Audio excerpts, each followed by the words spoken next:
Bonjour à tous les passionnés de cinéma, je suis enchantée de vous retrouver sur ma chaîne CinéVibe, où je partage avec vous les dernières actualités sur les films à venir et ceux déjà sortis. Pensez à vous abonner pour ne rien manquer des nombreux contenus captivants à venir. C'est Bonjour à parti! tous. Dans cette vidéo, je vous emmène à la découverte de Saint-Pierre et Miquelon, un petit archipel français situé au large des côtes canadiennes.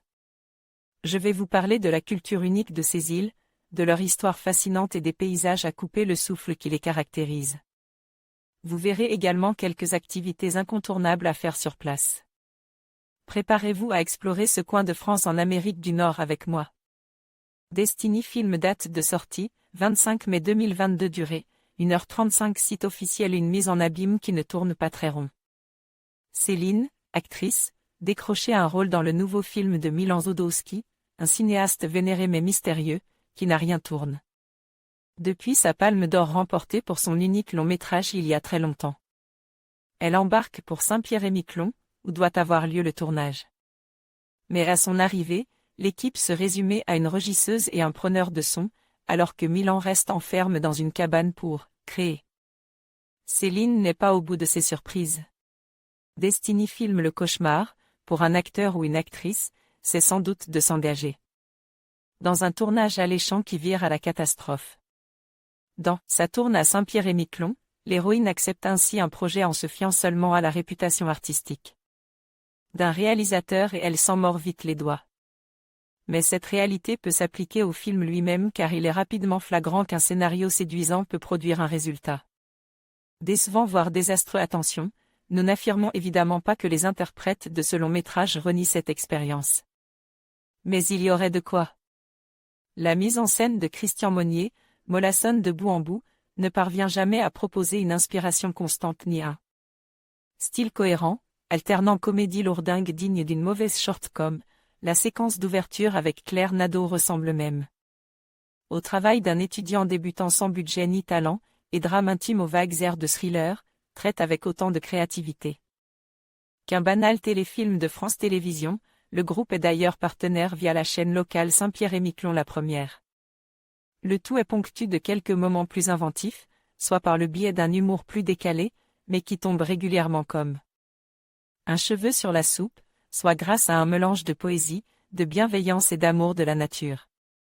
Sur ce dernier point, au moins, on peut apprécier la beauté des paysages de cette collectivité d'outre-mer peu représentée au cinéma. Outre le crabe-tambour de Pierre Schoendourfer, auquel il est fait référence dans une réplique puis dans une archive utilisée dans le générique de fin. Tout ou presque devient poussif, les répliques sont souvent surjouées, les protagonistes manquent de profondeur et les plus secondaires sont à peine ébauches, comme le père de l'actrice ou le photographe en kilt, la caricature tue l'émotion et vice-versa. Au final, Ça tourne à Saint-Pierre et Miquelon, n'a pas les moyens de ses ambitions et la mise en abîme tombe à plat. Philippe Rebaud est à la fois trop absent et trop excessif pour donner corps à cette figure de cinéaste incompris et maudit, une parodie de Léos Carax. Et la notoriété insuffisante de Céline Mauge est un frein pour une exploitation efficace de la frontière poreuse entre réalité et fiction. Le personnage porte en effet son nom mais le récit insiste peu sur son patronyme, et son travail comme chanteuse, sous le pseudonyme Logging Sibir, est utilisé mais insuffisamment mis en avant quelques chansons dans la bande-son ou une affiche dans le décor. Malgré une certaine tendresse, entre autres grâce à Jules Citruc, qu'on prend plaisir à redécouvrir adulte, 20 ans après, Monsieur Batignolles, et de rares éclats de rire, l'ennui et la gêne prennent le dessus. Pour tuer le temps, on se demande régulièrement ce qu'un tel script aurait pu donner avec un autre scénariste, Charlie Kaufman par exemple, ou un autre réalisateur, pourquoi pas Antonin Perret-Chaco. Un goût de gâchis. Raphaël Julien envoyait un message au rédacteur: votre note, votre pseudo, votre commentaire. En conclusion, Ça tourne à Saint-Pierre et Miquelon, nous offre un aperçu fascinant de la culture et de la vie quotidienne de cet archipel unique. À travers ses paysages pittoresques et ses habitants chaleureux, nous découvrons une communauté riche en histoire et en tradition.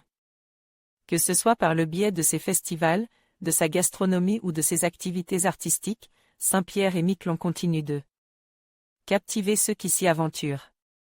Merci de nous avoir accompagnés dans ce voyage, et n'hésitez pas à explorer davantage cette destination exceptionnelle.